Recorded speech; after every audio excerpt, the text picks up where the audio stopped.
আসসালামু আলাইকুম everyone, this is Rafiq Hasan, welcome to my blog. আজকে আসছি গারো হাটে। আমাদের যে গারো বাজার আছে মধুপুর থানায়, আর গাডাইল থানার মাঝখানে যে গারো বাজারটা হয় সেখানে আমাদের আপুদের গারো হাট, সেখানে আসছি। সেখানে আজকে গরু দেখতে আসছি। আমার যে ছোট খামারটি আছে গরুর খামার, সেখানের জন্য কিছু গরু কিনবো। গরু দেখার জন্য চলে আসছি গারো হাটে।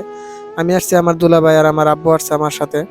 আর আজকে আরেকটি কথা, সেটা হচ্ছে যে আমাদের দেশে, সারা দেশে পুরোপূর্ণ একটি গ্যাঞ্জাম চলতেছে। কোঠা আন্দোলন নিয়ে গ্যাঞ্জাম শুরু হতে এখন বর্তমানে এক দফা দাবি চালু হয়ে গেছে অলরেডি।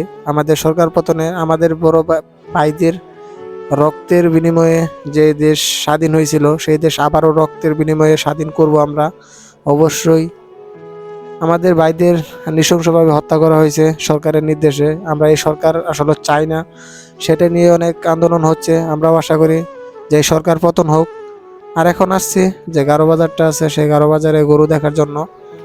এখন গারো বাজারে আসছি, গারো বাজারে সেরকম গরু আজকে পর্যাপ্ত গরু উঠে নাই, যেহেতু সারা দেশে আন্দোলন চলতেছে, সেজন্য গরু সেরকম ভাবে উঠে নাই। কিছু গরু উঠছে, সেটি দেখানোর চেষ্টা করতেছি। অনেকগুলা গরু আসছে, সেই গরুগুলা আসলে ফার্মের জন্য না, পালার উপযোগী না। সেই গরুগুলা অতিরিক্ত অলরেডি স্বাস্থ্য হয়ে গেছে।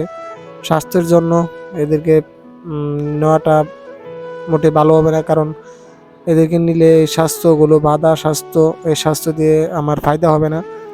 আর যেহেতু এখন গরু দেখতে আসছি, চলেন হাটটি ঘুরে ঘুরে দেখি আর হাটের কি পরিস্থিতি, আর মানুষজন কিরকম আসছে সেটা সমাগমটা দেখি।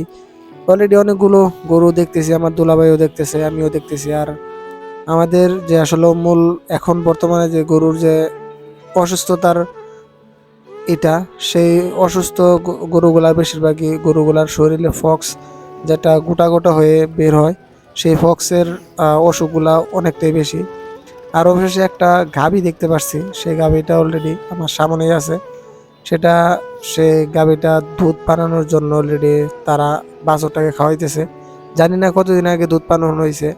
উন্নাটা পুরাই ফিকে আছে। আসলেও এরা অসাধু ব্যবসায়ীদের মতো, এরা ব্যবসার জন্য আসলেও গাভীটাকে অনেক কষ্ট দিচ্ছে, কারণ দুধটা অনেক দিন ধরে বানানো হয় না। দেখেন উন্নাটা অনেকটাই ফুলে আছে, যেমন ফাইটা যাবে এরকম একটা অবস্থা হয়েছে উন্নাগুলা। দেন গরুটা অনেকটাই কষ্ট হইতেছে। আমি কিছুক্ষণ আগে অনেকক্ষণ দাঁড়িয়ে দাঁড়িয়ে দেখছি, দাঁড়িয়ে দেখার পর আমার দুলাভাই আমার সাথে দেখতেছে যে আসলে গরুটার কি পর্যায়ে আছে। আমরা আসলে গরুটার অনেকটাই খারাপ দেখলাম। বাছুরটাও বেশি দিন হয় নাই, মাত্র 2-3 দিন হবে। ওনারা বলতেছে 7 দিন, 7 দিন হয়েছে, যে 7 দিন হয়েছে গাভীটা ডেলিভারি হয়েছে, কিন্তু 7 দিন হয় নাই। আমাদের আমাদের মতবিরোধ অনুযায়ী হয়েছে হয়তো বা 3 দিন কি 4 দিন। এখনো বাছুরটা ঠিকঠাক মতে দাঁড়াতেই একরকম অবস্থা নাজেহাল। আগে ওটা দুধ পানাইতেছে, সেটা দেখলাম। দেখার পর এখন আবারও হাটের ভিতরে ঢুকতেছি, যে হাটের কি পরিস্থিতি। অলরেডি গাড়ি ঢোকা শুরু হয়ে গেছে, যেহেতু বাজারে মানুষ কম আর গরু গাভীও অনেকটাই কম, সেটা গরুগুলো তুলে নিয়ে যাবে। আর আমরা এখন যাচ্ছি হচ্ছে আমাদের যে এখানের যে মুরগি হাট, সেখানে মুরগি হাটে মুরগি সেরকম নাই, সবাই গুছিয়ে নিয়ে চলে যাচ্ছে।